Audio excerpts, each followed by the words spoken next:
अब इस प्रकार से वरुण देव कहते हैं भैया मैं वर्षा तो नहीं करूंगा अभी, लेकिन एक खड्डा खोद लो आप, उस खड्डे के अंदर में जल भर देता हूँ, अर्थात इसमें अपना प्रवेश कर लेता हूँ। अब इस प्रकार से जो है एक हाथ लंबा एक हाथ चौड़ा गौतम ऋषि जी ने एक खड्डा खोद दिया, वरुण भगवान ने उस खड्डे को जल से भर दिया। बोल शंकर भगवान जी।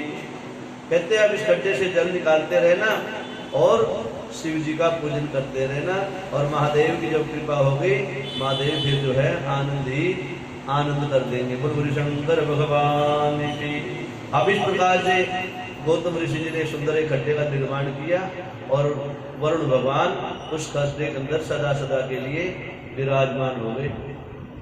अब उस खड्डे के अंदर जैसे जैसे कमंडलों से जल निकाले उतना वो खड्डा जब कभी भी खाली ना हो, हरदम उस खड्डे को जल से पूरित रहे हुए। अब इस प्रकार से गौतम ऋषि जी ने जब अपनी देवी को अहिल्या को समझाया, देवी जल की आपूर्ति प्रारंभ हो गई है, इसलिए आसपास में जितनी वनस्पति हैं और आसपास में जो भी संत महात्मा लोग रहते हैं, ऋषिगण रहते हैं, उनको भी संदेशा भेजो, जल की पूर्ति होने लग गई है। बोलो शंकर भगवान की। अब इस प्रकार से गौतमी अहिल्या जल लेने जाने लग गई और धीरे धीरे धीरे धीरे धीरे सभी आम जनमानुष को पता लग गया कि एक जो है ऐसे ऐसे खड्डे का निर्माण हुआ है गौतम ऋषि के द्वारा, जिसके अंदर जल है, शुद्ध जल है, निर्मल जल है और सदा सदा के लिए विराजमान है, अर्थात अक्षय है, कभी खत्म होने वाला नहीं है। अब कहते इस प्रकार से सभी उस वहां से खड्डा मतलब उस तालाब से जल लेने लग गए, उस सरोवर से जल भरने लगे और अपनी इच्छाएं पूरी करने लगे। अब करते करते बहुत समय व्यतीत हो गया और उधर से एक एकाग्र भाव से, शांत भाव से गौतम ऋषि जी शिव की भक्ति में लीन रहने लगे। अब ऐसे करते करते बहुत समय व्यतीत हो गया। कहते आसपास में जितनी ऋषि लोग रहते थे आसपास में, और गौतम भी ऐसे श्रेष्ठ ऋषि थे, ऐसे बहुत से ऋषि रहते थे वहां पर आसपास में जंगलों में। सबको पता लग गया, सब वहां से जल लेने लगे। कहते हैं इस प्रकार से ऋषि पत्नियां वहां से उस रोड से जल लेने आया करती प्रतिदिन। और किसी कारणवश एक दिन अहिल्या से मनमुटाव हो गया किसी बात पे, और बात तो ये हुआ कि पता लगा ये गौतम ऋषि के द्वारा रचित कुंड है और कहीं न कहीं अहिल्या माता ने भी कहा ही होगा, कह दिया होगा किसी कारणवश, या वैसे निकल गया होगा, निकल जाता है कई बार। हाँ, प्रशंसा करने में कई बार प्रशंसा में भी जो है ना दुख का कारण बन जाता है, अति प्रशंसा भी दुख का कारण बन जाती है। किसी जीव के प्रति रोज जो ना ये कहने लग जाए बस वही अच्छा है, वही अच्छा है, वही अच्छा है, तो दो चार आदमियों को फिर वो हाँ चुभने लग जाता है। इसलिए प्रशंसा भी कई बार दुख का कारण बन जाती है, और वही हुआ यहाँ पर। अहिल्या को भी ऐसा लगा और जितनी ऋषि पत्नियां था उनको ऐसा चुभन हो गई कि ये इनके द्वारा ही रचित है क्या, ये तो पृथ्वी माता है, पृथ्वी के गर्भ से उपजा हुआ है, स्वयं हुआ है, अपने आप निकला हुआ है, और देवता के द्वारा प्रदत्त जल है, ना कि किसी ऋषि का उनका इस अधिकार है, एक अधिकार उनका। अब इस प्रकार से ईर्ष्या हो गई और ईर्ष्या बढ़ते बढ़ते बढ़ते कहते हैं जो मातृशक्ति की बातें आगे बढ़ती है, ऋषि पत्नियों की जो बातें आगे बातें बढ़ी, तो धीरे धीरे बातें जो है वो आगे से आगे फैलती गई। एक कान से दूसरे कान, दूसरे से 100 कान, 200 से 200, 200 से 1000, अर्थात चर्चा चल बैठी कि गौतम की जो पत्नी है, धर्म पत्नी अहिल्या, उन्होंने ऐसे ऐसे वचन कहे। अर्थात आज जो है सारी ऋषि पत्नियों को, और ऋषि की पत्नियां जब कहने लगी, घरवाली जो 10 बार जो कान भरेंगी तो एक बार तो बात सुननी पड़े, देवी अब तेरी बात बता दे, तेरी सुननी पड़ेगी, और क्या करें, ठीक है ना, नहीं तो रोज का क्लेश है तो एक दिन का एक सुन के देख लेते हैं। कहते महाराज आप मानो ना मानो ऐसे ही बातें हैं ये, और कहा है गौतम ने और गौतम की अहिल्या ने, नार ने, यही कहा कि ये कुंड हमारा बनवाया, हमारा ही, हमारा एक छत्र राज्य है, अधिकार हमारा ही है। अब इस प्रकार से चर्चा फैल गई और सारे ऋषि लोग जो है, जो वहां आसपास में जंगलों में वन में तपस्या किया करते थे, वो उनकी जो है एक बार गौतम ऋषि से द्वेष भाव जागृत हो गया, दुश्मनी हो गई। क्यों? किसी को श्रेष्ठ कह रहे हो आप, यही श्रेष्ठ है, यही बहुत अच्छे है, यही बहुत अच्छे हैं अच्छे, उसमें कोई डाउट नहीं है, लेकिन बार बार किसी के सामने, उस अजीव के सामने कहना जिसको अच्छा नहीं लगता, श्रेष्ठ को सुनना श्रेष्ठ ना लगता हो, और जिसको जिसके प्रति थोड़ी सी ईर्ष्या हो, बुलानी हो, उसके सामने तो कहना ही नहीं चाहिए। गुरु शंकर भगवान की। अब इस प्रकार से गौतम ऋषि से सारे देवताओं की मतभेद उत्पन्न हो जाता है, इसी कांड से केवल, बिना कांड के भी मतभेद उत्पन्न हो जाना। इसलिए कहते हैं ना, किसी कांड को जाने बगैर किसी के प्रति कोई भाव जागृत करो ही मत, जब तक अच्छी तरह जान ना लो। गुरु शंकर भगवान की। अब इस प्रकार से क्या किया जाए, कैसे सुंदर व्यवस्था बनाई जाए? सुंदरी कहते हैं इसको भगवान को। गौतम ऋषि को आज कैसे नीचा दिखाया जाए? ऐसी ईर्ष्या ऋषियों के मन के अंदर लागू हो गई। कैसी किया जाए ऐसे स्थिति? कहते हैं इस प्रकार से झगड़ा होने लग गया, थोड़ा मनमुटाव होने लग गया। और जैसे जैसे गौतम कहते हैं ना, जब सदोगुणी जीव होता है, सत्कर्म कर्म करने वाला होता है, और जिसने ठान लिया मैंने भगवान का चिंतन ही करना है, लोगों का परोपकार ही करना है, मैं अपनी भलाई के लिए मेरे को अपयश ही देखना पड़ जाए, लोगों का यदि भला होता है और मेरे को कोई गाली दे के चला जाए तो उस गाली को मैं प्रसाद रूप में स्वीकार कर लूं। जब इतना श्रेष्ठ भाव जीव का जागृत हो जाता है तो कहते हैं धर्मो रक्षित रक्षिता, धर्म उसकी रक्षा करने के लिए तत्पर हो जाता है। लेकिन जब ईर्ष्या और ग्लानि व्याप्त हो जाती है तो उसका दुष्परिणाम जीवन में कहीं न कहीं आपको टच करके निकलेगा। ऐसे ही हुआ, सारे ऋषियों ने इकट्ठे होकर के एक सभा बैठाई। भी गौतम ऋषि तो रात दिन चर्चाओं में विषय बन गए और इनकी यश कीर्ति पताका दूर दूर तक जाने लगी। यहाँ तक बड़े बड़े मठाधीश, नारद आदि ऋषि, संत शिरोमणि और भगवान जी भी स्वयं पधारने लगे उनके यहाँ, और हम भी तो तप और पूजन करते हैं। इतनी जब यश की गाथा गौतम ऋषि की चलने लगी तो कहते हैं ब्राह्मण को, संत को, ऋषि को जब कभी गिराना हो तो उसी के हिसाब से उसके ऊपर कोई न कोई दोषारोपण लगा दो। बस ब्राह्मणों को गिरा नहीं सकता, ब्राह्मणों को यह हरा नहीं सकता है, हरा सकता है तो उसके पीछे एक अपयश खड़ा कर दो जानबूझ के। लेकिन ध्यान रखना, कभी गलाने से, द्वेष से, ईर्ष्या से यदि ऐसा कर्म कर बैठे तो सबसे पहले ये भी देखना कि मेरे पीछे कितना बड़ा अपयश लग जाएगा।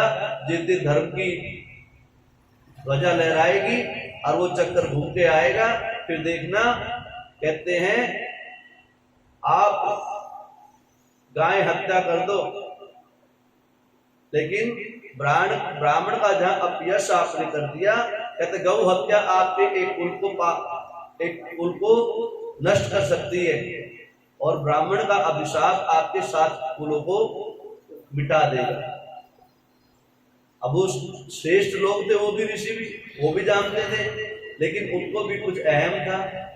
अहम और बहम का कोई इलाज नहीं होता, और अहम बहम में जो रहता है वो अपना जीवन सारा नरक में लेके जाता है, गर्त में जाता है वह समय। बोलो शंकर भगवान की। अब इस प्रकार से उन ऋषियों के मन के अंदर दुष्ट स्वभाव जागृत हो गया। गौतम जी को कैसे न कैसे हम करके नीचा दिखाएं। सबने एक प्लानिंग बनाई कि क्यों न कोई ऐसा सुंदर सा बनाया जाए, वेश बनाया जाए। कहते उन्होंने एक वृद्धा गाय थी, बुजुर्ग गाय, और वो बुजुर्ग गाय अर्थात वो गाय चलने ही वाली थी बेचारी, उसी प्राण जाने ही वाले थे। और वो गायें गौतम ऋषि के आश्रम में छोड़ दी उन्होंने, जहाँ गौतम ऋषि जी अपनी साग सब्जी आदि उपजाया करते थे, बोया करते थे। अब गौतम ऋषि बड़े श्रेष्ठ थे। रात के समय में उन्होंने गाय को सूर्यास्त होते समय उस गाय को छोड़ दिया। और कहते हैं जब ऋषि ने देखा कि हमारी वाटिका के अंदर, हमारे उपवन में, हमारी बगिया के अंदर एक गाय घुस आई है और सारी जो खेती को नष्ट और भ्रष्ट कर रही है, तो गौतम ऋषि ने एक तिनके का सहारा लिया। केवल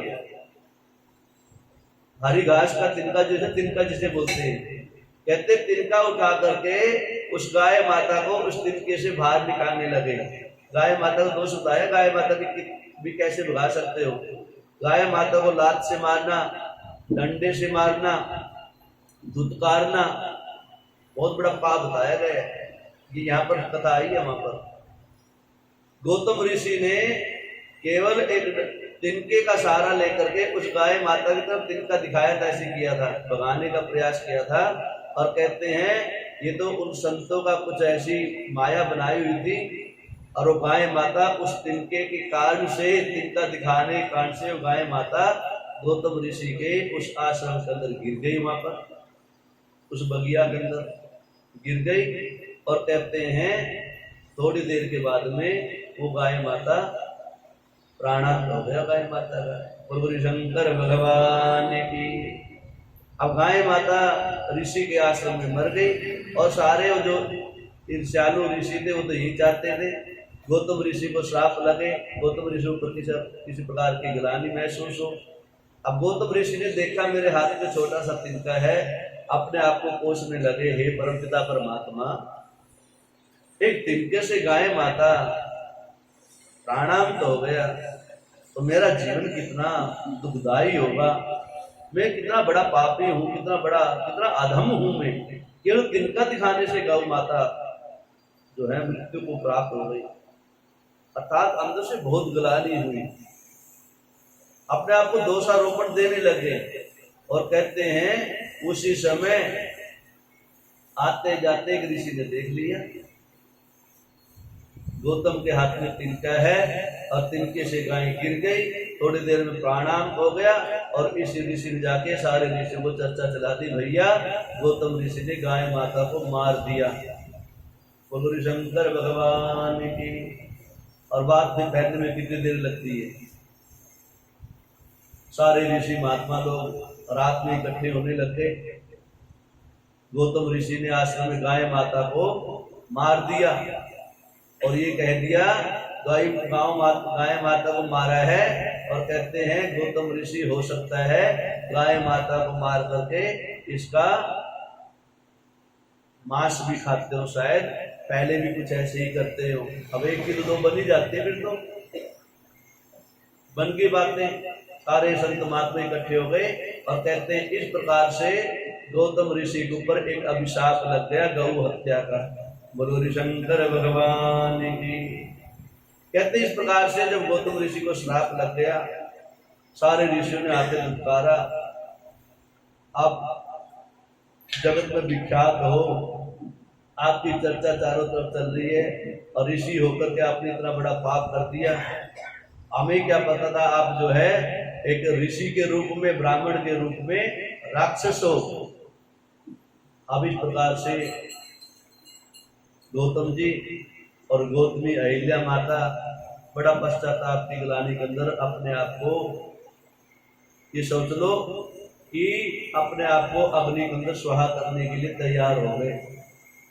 वो तो देवादिदेव महादेव की कृपा है। कहते जब महादेव की कृपा होती है तो ऐसे ही होती है। आज प्राणों की बलि देने के लिए तैयार हो गए, महादेव का पूजन कर रहे हैं, महादेव से प्रार्थना करते हैं, महादेव हमने जीवन में मनसा वाचा कर्मा के माध्यम से आज तक तो कोई भी पाप कर्म किया ही नहीं है। गौ हत्या, किसी जीव की हत्या, हमने तो जो पत्ता भी तोड़ा है किसी वनस्पति का, उसे भी पहले क्षमा याचना करी है। तुलसी का दल भी तोड़ा है तो पहले तुलसी माता से प्रार्थना करी है। किसी वनस्पति को हमने तोड़ा है, किसी औषधि को यदि तोड़ा है, पहले उस औषधि को मंत्रों के द्वारा अभिमंत्रित करके उस औषधि के देवता को प्रणाम किया है। हमने मनुष्य वाचा के कर्म से कोई भी पाप किया ही नहीं है। तो महादेव इतना बड़ा पाप हमारे जीवन में कैसे लागू हो गया? बोलो शंकर भगवान की। अब इस प्रकार से देवादिदेव महादेव का बंधन कर रहे हैं गौतम ऋषि जी अहिल्या के साथ में। आज स्वयं भोले बाबा विराजमान होते हैं, कहते हैं हे ऋषि, हे गौतमी, हे गौतम, इसमें तुम्हारा क्षणिक भी दोष नहीं है, लेश मात्र भी तुम्हारे जीवन में पाप नहीं है। इसलिए ये तो किसी ने देश भाव के कारण से तुम्हारे ऊपर ये लांछन लग गया है। महाराज लांछन तो लग गया ना, लांछन तो लग गया ना। अब कितना ही सुधारने तो बहुत समय लगेगा ना। हर आदमी को कैसे समझाऊं? एक आदमी ने कहा तो समझा सकता हूं, लाखों नहीं करोड़ों की संख्या में बात फैल गई है। और ये बात फैली नहीं है, ये तो परिपाटी लागू हो गई है। ये तो जब भी गौतम ऋषि का नाम आएगा तो एक बार जरूर चर्चा चलेगी, गौतम ऋषि ने गौ हत्या करी। महाराज महादेव कैसे इस पाप से छुटकारा पाया जा सके? कहते हैं इसमें कुछ न कुछ भैया पूर्व जन्मों को कुछ संस्कार ही उदय हुआ होगा, कुछ तो होगा ही ऐसा। नारद जी कहते हैं कि काम हाँ, फिर क्या हुआ? कहते इस प्रकार से गौतम जी भोले बाबा की पूजन कर रहे हैं, शिव का पूजन कर रहे हैं, और कहते हैं स्वयं गंगा माता अवतरित होती है, प्रकट होती है, भोले बाबा प्रकट होते हैं, जगदम्बा माता पार्वती स्वयं प्रकट होती है, और भोले बाबा के आदेश से गंगा मैया अवतरित होती है। कहते हैं आज गौतम को और गौतम की नार अहिल्या को गंगे मैया स्वयं अपने द्वारा पवित्र करती है, साप से मुक्त करती है, और कहती हैं कि आप सदा सदा के लिए जाकर के काशी विश्वनाथ भगवान जी के दर्शन करो। काशी जी में गंगा जल से अभिषेक करो, काशी विश्वनाथ भगवान के दर्शन करो, उनका पूजन करो। और कहते हैं जीवन में किसी प्रकार का अपयश लग गया हो, कलंक लग गया हो, पाप और ताप लग गया हो, शोक लग गया हो, संताप लग गया हो, सबकी एक ही जगह है, सबका पाप शमन होता है, हर प्रकार के पाप का शमन हो सकता है। तो ऐसी सुंदर नगरी है काशी नगरी। बोलो काशी विश्वनाथ भगवान की। कहते इस प्रकार से नारद जी गौतम ऋषि जी अहिल्या के साथ में काशी नगरी में पधारे, और साक्षात में गंगा मैया, वहाँ पाप को नाश करने वाली पतित पावनी गंगा मैया निर्मल कलरव करती बहती रहती है, और काशी विश्वनाथ भगवान जी सदा सदा के लिए चिरकाल तक वहाँ पर विराजमान है। इसलिए आम जनमानुष को अपना कल्याण करना है, अंत समय मोक्ष का अधिकार प्राप्त करना है, उसको काशी विश्वनाथ भगवान जी की नगरी में वास करना चाहिए। ऐसी पतित पावनी गंगा और ऐसे मोक्ष को लेने वाली काशी नगरी का सदा सेवन करना चाहिए। गुरु शंकर भगवान की। कहते इस प्रकार से महाराज गौतम ऋषि जी जिस शिवलिंग का पूजन किया करते थे, उस शिवलिंग का क्या नाम था? कहते हैं नारद जी उस शिवलिंग का नाम पड़ा अम्बकेश्वर शिवलिंग। कौन सा? अम्बकेश्वर, जहाँ स्वयं गंगा माता प्रकट हुई थी और गौरी शंकर भगवान माता जगदम्बा के साथ में प्रकट हुए थे। कहते ऐसे ही अनेकों शिवलिंग जंगलों में, हिमालय की तलहटी में, विंध्याचल के पर्वत पे, त्रिकूट पर्वत पे, जितने भी पर्वत हैं वहां के राजाओं के नाम से वो पर्वत पड़े हुए हैं। कहते उस राजा की राजधानी के अंदर जितने पर्वत हुए और उन राजधानियों के अंदर अनेकों प्रकार के संत और मंत्र ब्राह्मण हुए, जैसे जैसे उन शिवलिंगों की स्थापना करे उनके नाम से सदा सदा के लिए विख्यात हुए। कहते आज गौतम ऋषि के द्वारा अम्बकेश्वर शिवलिंग की स्थापना करी गई, और उसके कारण से अंत समय में गौतम ऋषि साप से मुक्त हो गए और सदा सदा के लिए ऋषियों में श्रेष्ठ माने गए। गौतम ऋषि और कहते हैं उन्हीं के आगे चल के गौतम ऋषि और माता अहिल्या यहाँ पर चलते हैं। कहते गौतम की दिन अहिल्या, कहते जमदग्नि होते हैं, ऋषि जमदग्नि जी का जन्म होता है गौतम ऋषि और अहिल्या के यहाँ, और जमदग्नि के यहाँ आकर करके भगवान श्री परशुराम जी 24 अवतारों में छठा अवतार भगवान परशुराम जी का प्रकट होते हैं। कहते ऐसे हैं गौतम जी की और माता अहिल्या की जीवन की गाथा। कहते हैं जो गौतम ऋषि अहिल्या जमदग्नि और परशुराम जी के चरित्र को, इस कथा को सुनता है, कहते उस घर के अंदर एक सदाचारी, एक तपोनिष्ठ, एक कर्मनिष्ठ, एक सत्यनिष्ठ, सदा सदाचारी रहने वाला और श्रेष्ठ जीव उत्पन्न होता है, जैसे भगवान परशुराम जी हुए। भगवान परशुराम जी 2 रूप धारण करते थे। जब भी धर्म की गिलानी होती थी, जब भी कोई दुष्ट बढ़ जाते थे पृथ्वी के ऊपर, तुरंत हथियार उठा लेते थे, नहीं तो शिव का ही पूजन किया करते थे। परशुराम भगवान जी के गुरु थे देवादिदेव महादेव, इसलिए जब भी बोलते थे कश शिव भोले ओम नमः शिवाय मंत्र जाप करते रहते थे। कहते हैं इस प्रकार से आगे चल के परशुराम जी ने 21 बार पृथ्वी को पापियों से विहीन किया। एक परशा के कान से धर्म की ध्वजा लेकर के 21 बार दुष्टों का संहार किया परशुराम भगवान जी ने। कहते हैं जो परशुराम का पूजन करते हैं, परशुराम भगवान का पूजन करते हैं, उनके कुल के अंदर ऐसा परशुराम भगवान जैसा एक क्षत्रिय पुत्र पैदा होता है। छत्र मतलब मजबूत पुत्र पैदा होता है, जो कुल की भी रक्षा करता है, देश की रक्षा भी करता है, वैदिक संस्कृति की भी रक्षा करता है, ब्राह्मणों की भी रक्षा करता है, संतों की भी रक्षा करता है, गौ की रक्षा करता है और धर्म की रक्षा करता है, और अंत समय में वो चिरंजीवी भी हो जाता है, दीर्घायु हो जाता है, शतायु हो जाता है। कहते इसलिए हर गृहस्थी को भगवान परशुराम का भी पूजन करना चाहिए। ऐसे सुंदर भगवान गौतम ऋषि के कुल परंपरा के अंदर जन्म लेकर आए। परशुराम भगवान की जय। नारद जी कहते हैं पितामह, ये काशी विश्वनाथ भगवान जी की आपने कथा सुनाई, अधम से अधम जीव का भी कल्याण कर दे। अंत समय में ऐसे काशी जी की नगरी का वर्णन हमने सुना। महाराज कहते हैं एक वैद्यनाथ केदारेश्वर भगवान हुए, जैसे वैद्यनाथ हुए ना, वैद्यनाथ की कथा सुनाई थी, रावण वाली सुनाई थी ना, ऐसे ही वैद्यनाथ भगवान हुए। महाराज वो कहते जैसे 12 ज्योतिर्लिंग है, जैसे काशी विश्वनाथ भगवान की कथा सुनी है आपने, ऐसे ही 12 ज्योतिर्लिंगों की कथा है। हर 12 ज्योतिर्लिंग बड़े से बड़े पाप को उतारने वाला है, बड़े से बड़े पाप संताप से पार करवाने वाला है, दुख और दारिद्र्य को मिटाने वाला होता है। ऐसे ही वैद्यनाथ जो वैद्यनाथेश्वर शिवलिंग है, वो भी आम जनमानुष का कल्याण करने वाला है। वो वैद्यनाथ शिवलिंग कहते हैं वो भी रावण ने उसका भी पूजन किया था।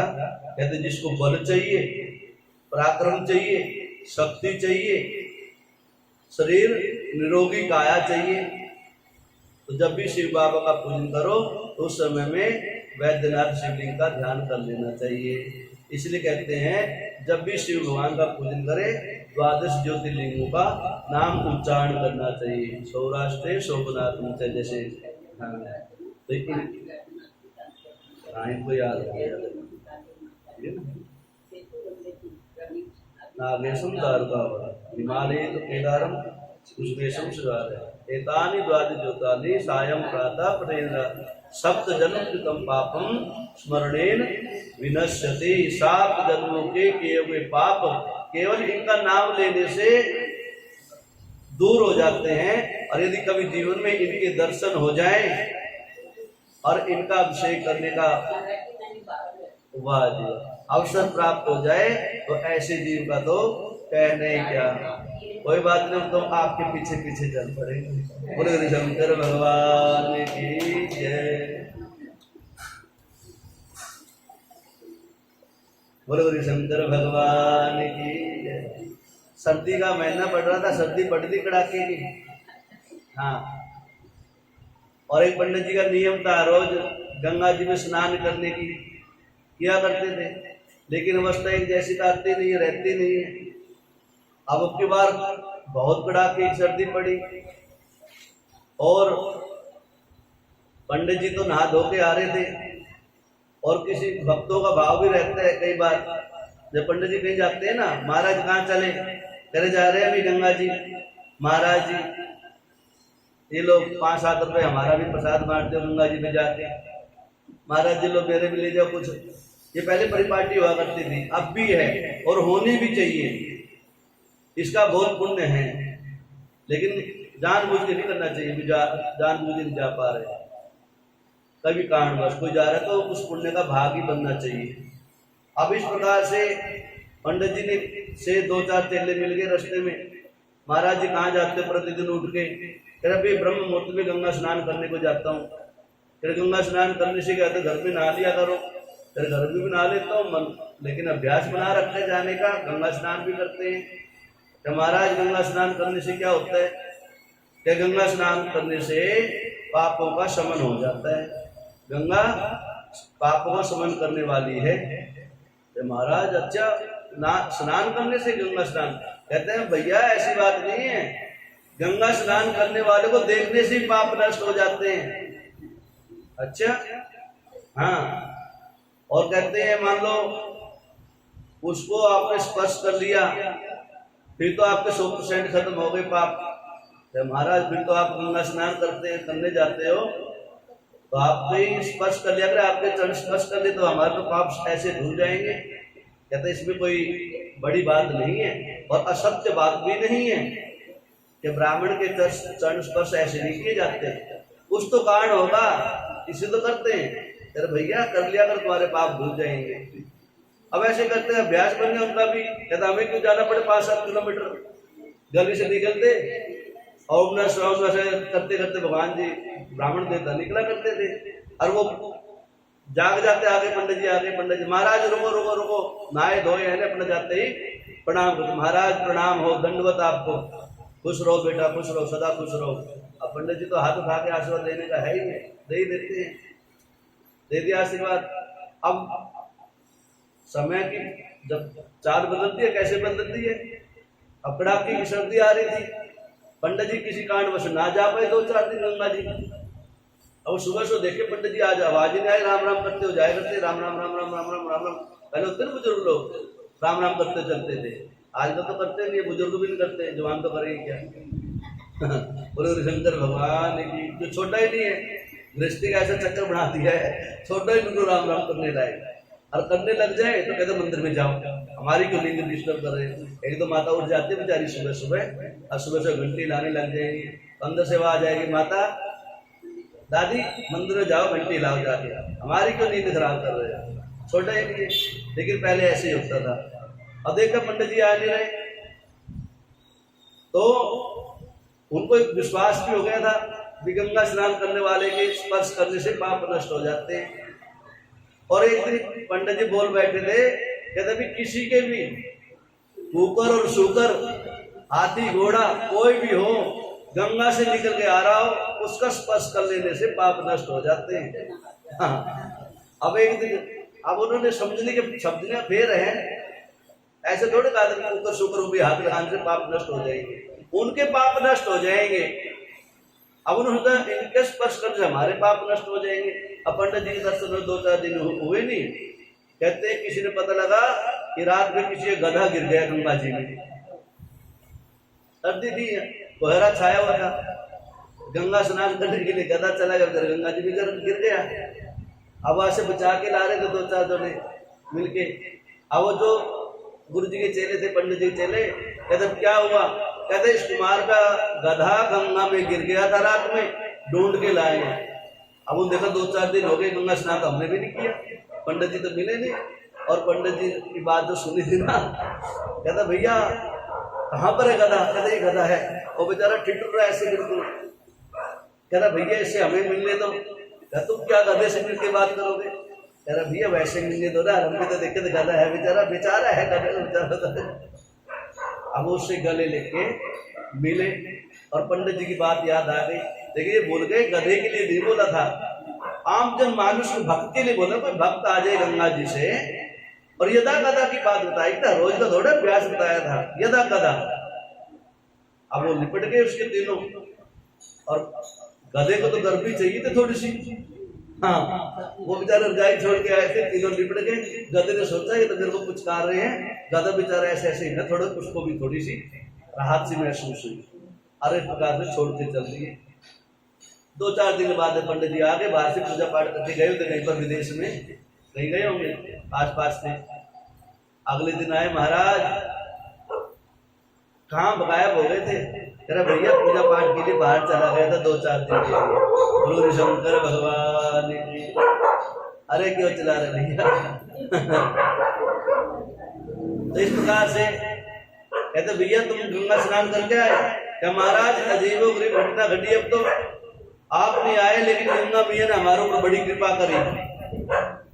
तेरी क्या कृपा करी? तेरा आप क्या सोचते थे आपके चरण स्पर्श करने से हमारे पाप खत्म होंगे, स्नान नहीं कर पाएंगे? कहता हमें तो आपकी अच्छी बात लगी, कोई भी गंगा स्नान करके आ जाता है ना, उसके चरण स्पर्श कर लेना, उसी को टच कर लेना, पाप नष्ट हो जाएंगे। कहते कौन मिल गया भाई ऐसा इतना? तेरा महाराज कोई नहीं मिला। कहते क्यों? तेरा वो रामकुमार कुमार है ना हमारे पड़ोस वाला, उसका गधा जो रात में चढ़ते चढ़ते जंगल में और कोहरा था ज्यादा, गंगा जी में डूब गया, रात में गिर गया होगा, रात में तेरा तड़पता रहा, गंगा किनारे पड़ा रहा। सुबह तक हाय तौबा मची, कुमार का गधा गिर गया, गधा गिर गया। फिर सुबह सुबह ला रहे थे वो ढूंढ के, और गधा जो है गंगा में स्नान करके आ रहा था। फिर भी कर लिया गंगा स्नान? कहता हाँ महाराज कर लिया। जय हो, तुम्हारे जैसे भक्तों की जय हो। करा रे निकम्मो, गधे को और कुत्ते को स्पर्श करने से पाप थोड़े होते नष्ट होते हैं। ये तो पशु और पक्षी शुकर कुकर के करने से थोड़े पाप दूर होते हैं। कहते महाराज आपने तो कहा था। कहते मैंने ये कहा था आम जनमानुष, कोई ब्राह्मण, कोई संत, कोई ऋषि, कोई यात्री, कोई तीर्थ यात्री आ जाए तो सहसा कोई मिल जाए तो उसके साथ में ऐसा व्यवहार कर ले तो ऐसा हो सकता है।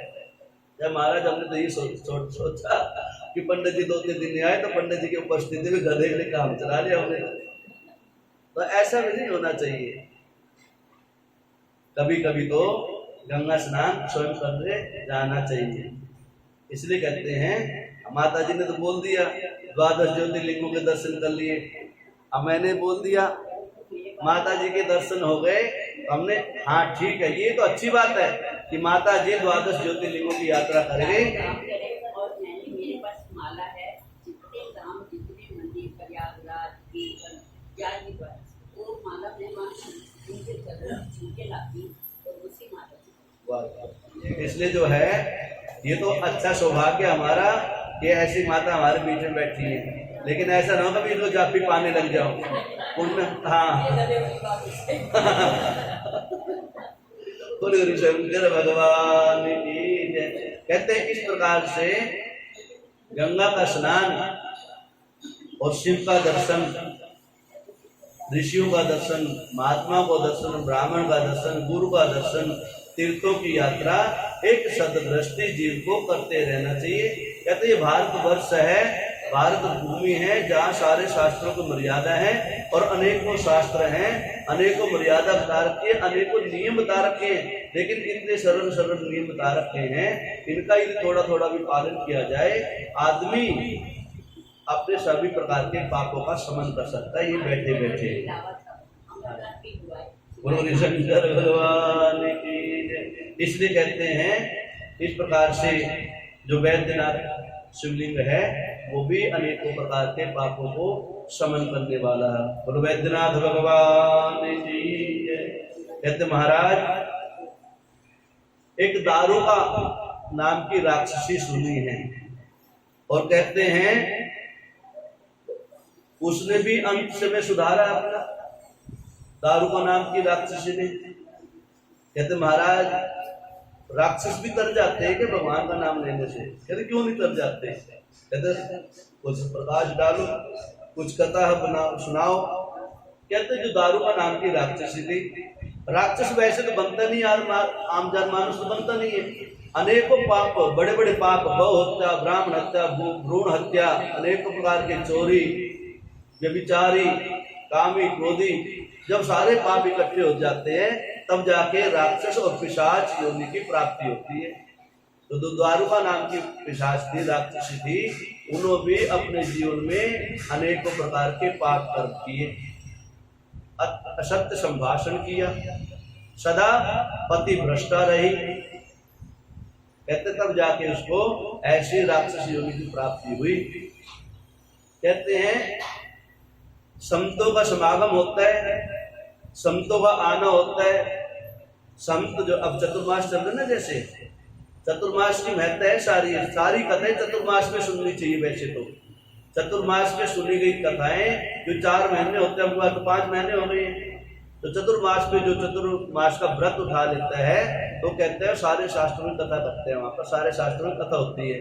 2 ब्राह्मण वहां बैठे कथा चल रही है, कहीं भागवत चल रही है, कहीं शिव पुराण चल रही है, कहीं कौन सा, कहीं देवी भागवत कर रहे हैं।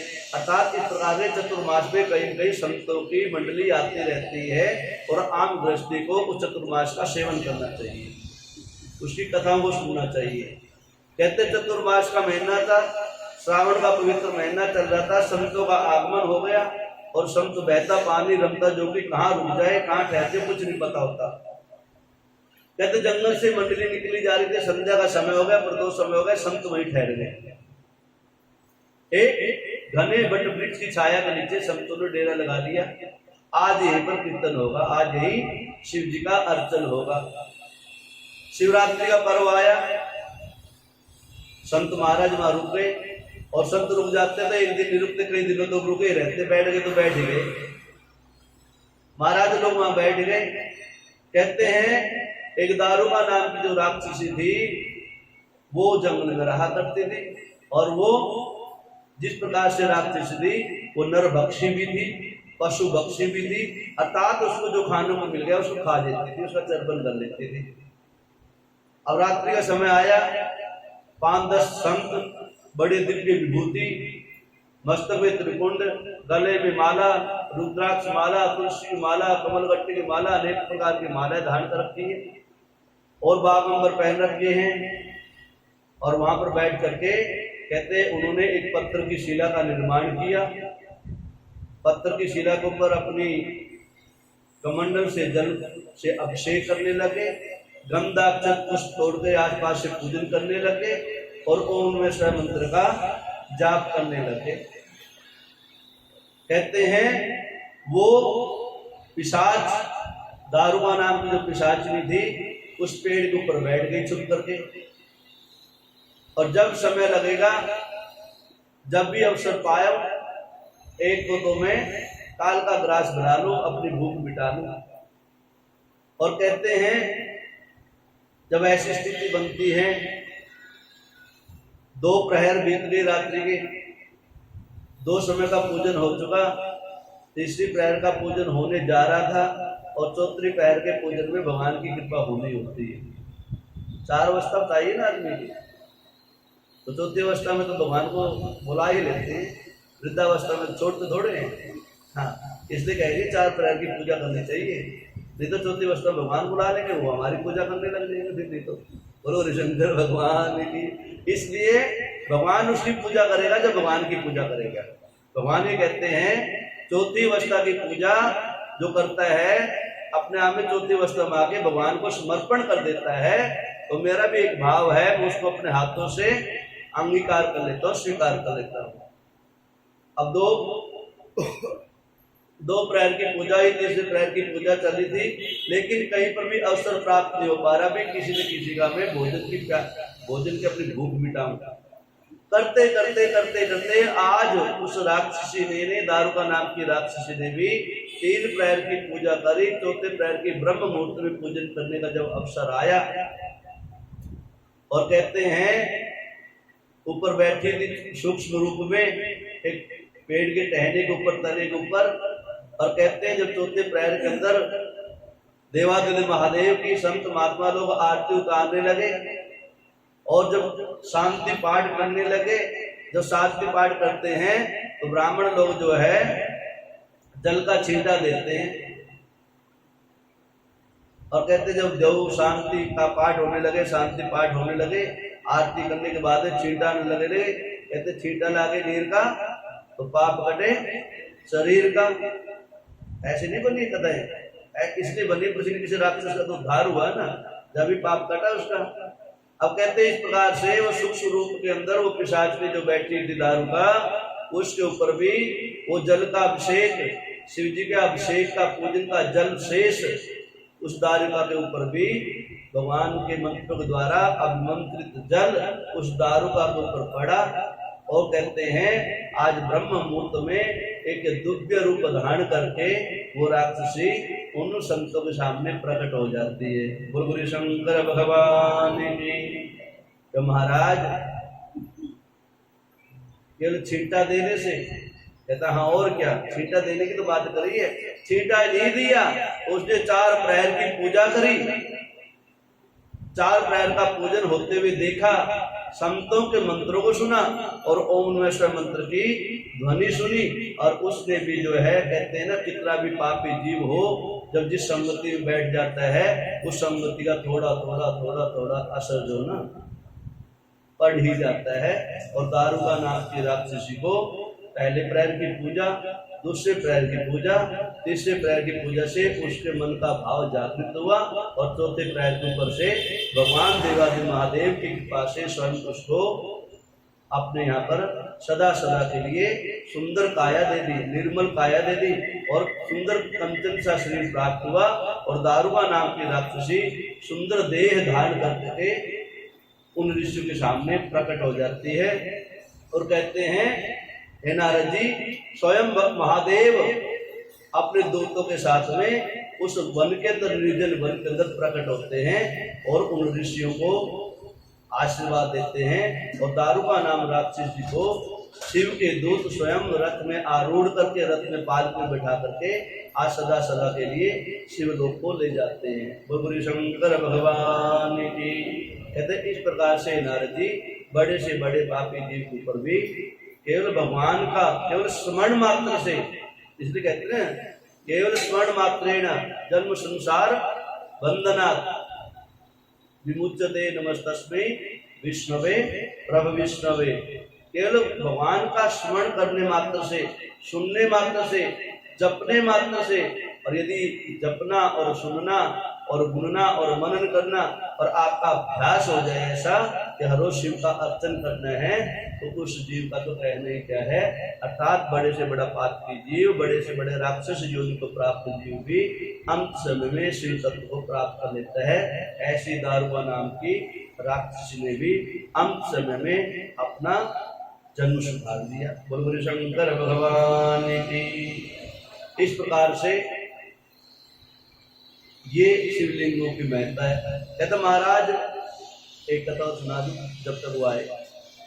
कहते महाराज एक दारुक नाम का राक्षस सुना है और भगवान ने उसी के नाम से अपने नाम को विख्यात कर दिया, उसके नाम को विख्यात कर दिया। कहता हाँ क्या महाराज, कैसे कैसे जो दारुका थी ऐसे ही दारुक नाम का राक्षस था, उसने भी संतों की शरणागति करी।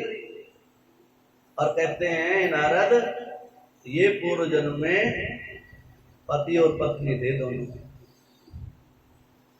ये दोनों दारुका और दारुक पति और पत्नी थे। ये दोनों ही जन्म से लेके मृत्यु पर्यंत बुरे कर्मों में ही लीन रहे। वो तो पिशाचनी बनी, राक्षस बनी और ये पिशाच बना।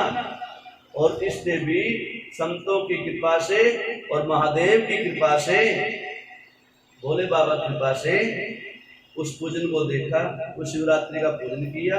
और उस शिवरात्रि के पूजन से कहते हैं शिव के भक्त, शिव के दूत भी उस दारुक नाम के राक्षस को भी शिवलोक को सदा सदा के लिए ले गए। कहते हैं नारद जी इस प्रकार से सदाशिव का जो सदाशिव का नाम जपता है वो भोले बाबा और सदाशिव इस जीव को सदा सदा के लिए शिवलोक को प्राप्त करवाते हैं।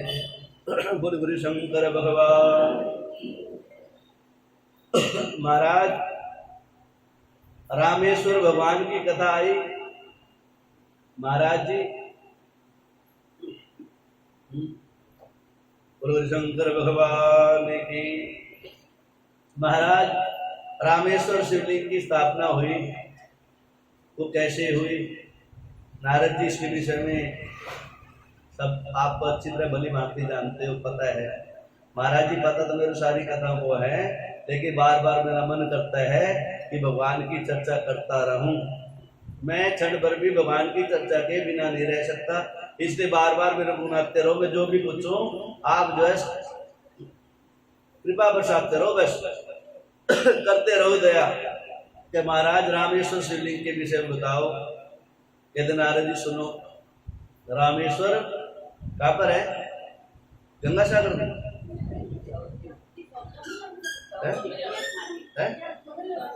तमिलनाडु में। अच्छा, तो गंगा सागर में क्या है? गंगा सागर में गंगा सागर ही है। अच्छा, कपिल मुनि का आश्रम है वहां पर। बोले शंकर भगवान की। पता है इसमें थोड़ा थोड़ा सब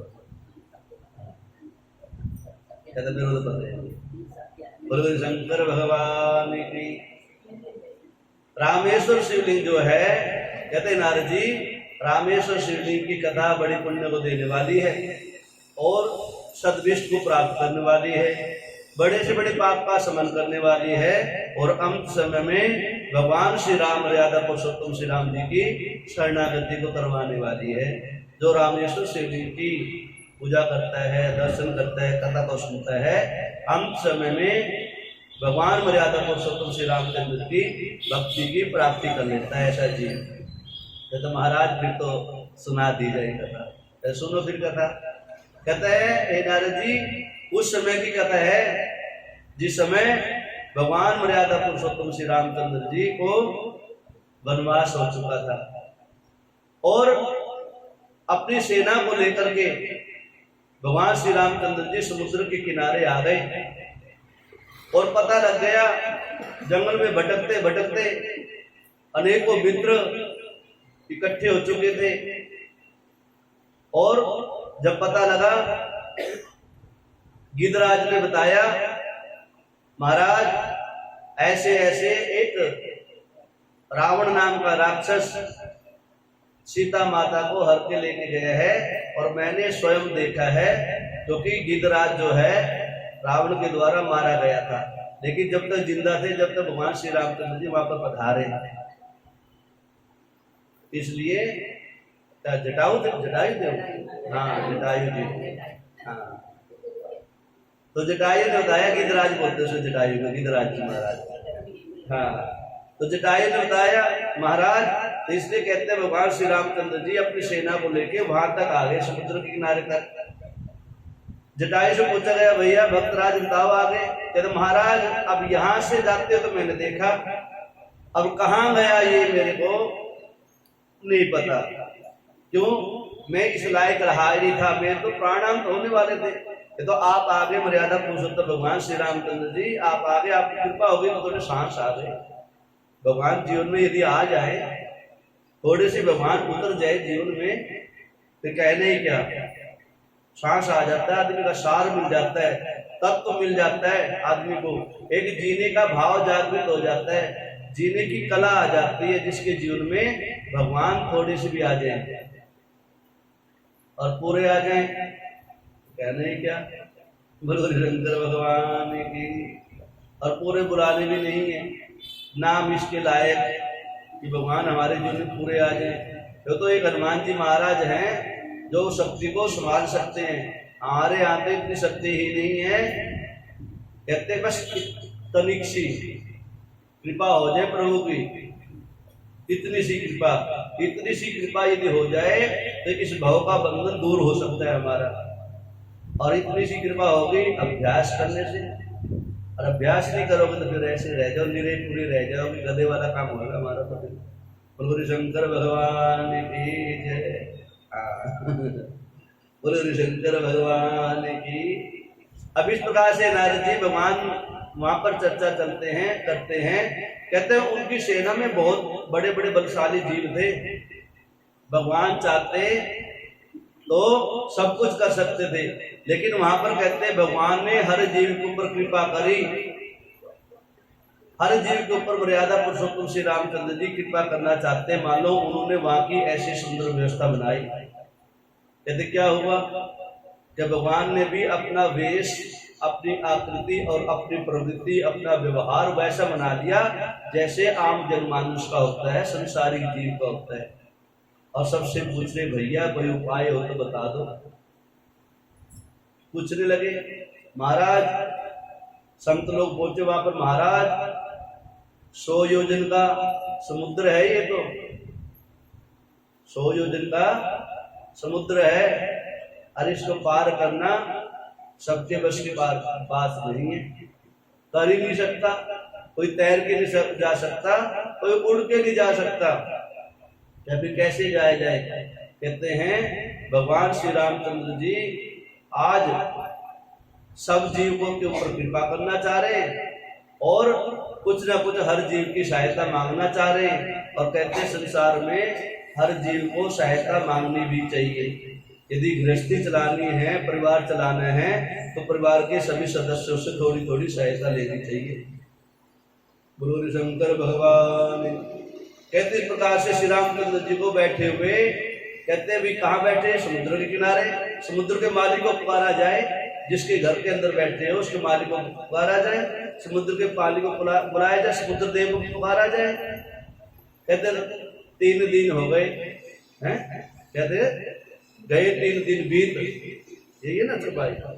हाँ हाँ, पूरी चौपाई है। फिर लास्ट का है भय भी न होए न प्रीत।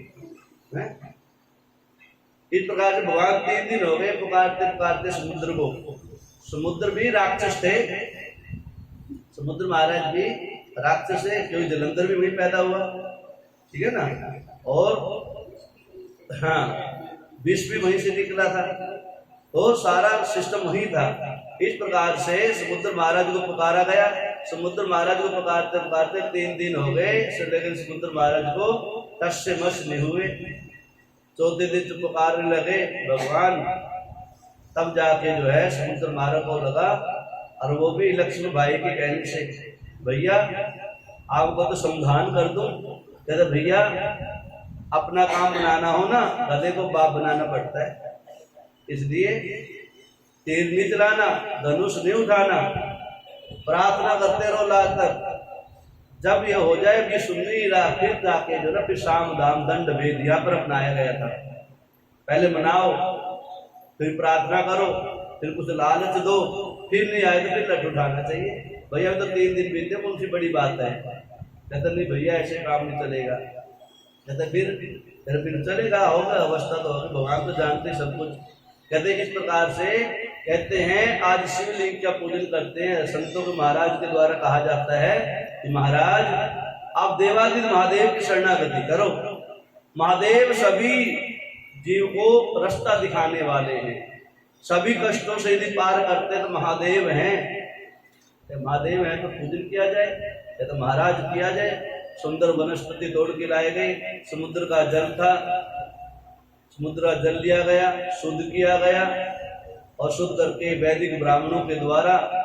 और वैसे तो यह कहते हैं जब शिवलिंग की वहां पर स्थापना करी भगवान ने, राजा पुरुषोत्तम ने, ब्राह्मण जो बुलाए थे ना, वही ब्राह्मण थे जो सीता माता को हर के लेके गए थे।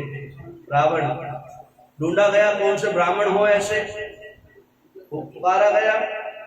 संतों के द्वारा कहा महाराज इस पूरी प्रकृति के अंदर, सृष्टि के अंदर एक ही है ऐसा ब्राह्मण जो शिव का परम भक्त है, और उसकी कृपा हो जाए, उसका आशीर्वाद प्राप्त हो जाए तो आपको विजय निश्चय ही होगी। सीता माता को मिलने में कोई दोष नहीं, कोई देर नहीं, बुलाया जाए। अब इस प्रकार से रावण को पुकारा गया। रावण जो है अपने पिताश्री के साथ पहुंचते हैं, वहां पर यज्ञ करवाते हैं। और आज रावण कहते महाराज संकल्प करो। संकल्प कर रहे हैं भगवान श्री रामचंद्र जी, और रावण संकल्प कर रहे हैं। हमारा संकल्प क्या है? कहते हैं सीता माता का हरण करके ले गए कोई दुष्ट राक्षस, और उस राक्षस के ऊपर विजय फहरानी है, विजय करनी है। क्या महाराज आप संकल्प करो, मैं संकल्प पर बोलता हूँ। रावण ने संकल्प किया। महाराज ये एक ब्राह्मण का वचन है, संकल्प दे रहे हैं, आपका जो दुश्मन है उसके ऊपर जो है आप विजयी भोग का आशीर्वाद मैं आपको देता हूँ। आप सदा सदा के लिए इसके ऊपर विजय फहरा जाओगे। बोल गुरु शंकर भगवान की। महाराज रावण जानबूझ के अपनी मौत बुलाई। कहता वो रावण घोड़े था, वो रावण नहीं था निरा, एक ब्राह्मण था। और ब्राह्मण का एक अधिकार है, उसकी शरण में यदि शत्रु आ गया और उसका कोई काम बनाना है तो ब्राह्मण का एक कर्तव्य बनता है, यदि व्यासपीठ पे बैठे आसन में बैठा है तो उसको शत्रु को भी, उसका शत्रु नहीं है उस समय में, उसको वही आशीर्वाद दिया जाए, उसका वही पूजन किया जाए जैसा उसको पूजन करने की इच्छा है, वो पूजन करवाया जाए। उसके अंदर कोई शत्रु भाव नहीं होता ब्राह्मण का। कहते शत्रु भाव होता तो रावण ऐसा आशीर्वाद नहीं देता। कहते दूसरी बार पूजन करने के लिए पहुंचे भगवान श्री रामचंद्र जी के दर्शन हुए भगवान को, रावण को। जन्म के समय में, भगवान का जन्म समय में भी रावण आशीर्वाद लेने पहुंचे थे। नारद जी, रावण भगवान श्री रामचंद्र जी जन्म लिए थे उस समय में भगवान का आशीर्वाद लेने के लिए पहुंचे थे, आशीर्वाद देने के लिए पहुंचे थे और भगवान से प्रार्थना करी थी कि भगवान लीलाएं बहुत हो गई, लीलाएं बहुत कर लिया आपने और समय बहुत कम है मेरे पास समय बहुत कम है, इसलिए जल्दी से जल्दी अपनी लीलाओं को पूरा करते चलो। क्यों? जब तक आपकी कृपा नहीं होगी मेरे ऊपर, जब तक मैं आपसे ऐसे युद्ध करता रहूंगा। ये परम भक्त के लक्षण होते हैं। पहले बताया था ना दूसरे दिन, भक्ति यदि करनी है रावण जैसी करो, शिशुपाल जैसी करो, नहीं तो मीरा और भक्त प्रहलाद जैसी करो। लेकिन भगवान बड़े सरस भाव से मिल जाते हैं, रावण जैसे यदि भाव जागृत हो जाते हैं, जल्दी आ जाते हैं। गाली देने वालों को जल्दी प्रसाद देना पड़ता है। बोल गुरु शंकर भगवान की। हाँ जी, तो इस प्रकार से जो है कहते हैं रावण ने आशीर्वाद दिया वहां पर और कहते हैं रावण ने सारी युक्ति सजाई। महाराज आपकी सेना में बड़े बड़े बलशाली जीव है, उनका सहयोग लो सबका और सब रास्ता देंगे। आज चौथे दिन जो है कहते महाराज ऐसे शिव का पूजन करते रहो वैसा, और आपकी ऊपर जो शिव की कृपा हो जाएगी और ब्राह्मण का आशीर्वाद हो गया और शिव की कृपा हो जाएगी तो आप जो है सबको, इस जगत को जीतने वाले, आप तो मर्यादा पुरुषोत्तम हो, आपसे तो कौन जीत सकता है। लेकिन परिपाटी लागू हुई वहां पर। एक ब्राह्मण के आशीर्वाद से भगवान श्री रामचंद्र जी ने रामेश्वर शिवलिंग की स्थापना करी। कहते हैं जो रामेश्वर शिवलिंग का पूजन करता है, दर्शन करता है, उसके जीवन में कितने से कितना बड़ा शत्रु आ जाए, कितने से कितना बड़ा अपयश लग जाए, कितनी बड़ी हानि हो जाए, केवल रामेश्वर शिवलिंग का नाम लेने से, उनके दर्शन करने से और उनका नाम लेके पूजन करने मात्र से उस जीव को विजय की प्राप्ति हो जाती है, जैसे भगवान श्री रामचंद्र जी को प्राप्ति हो जाती। अंत समय माता सीता शक्ति के रूप में भगवान श्री रामचंद्र जी को प्राप्त हो गई थी। बोल गुरु शंकर भगवान की। कहते ऐसे भगवान श्री रामेश्वर, कहते इनका दर्शन और पूजन भी सभी प्रकार के पापों का शमन करने वाला होता है। बोल गुरु शंकर भगवान की। 2-4 रह गए, वो कल सुनाएंगे। ओम नमः शिवाय। हरि ओम नमः। हरि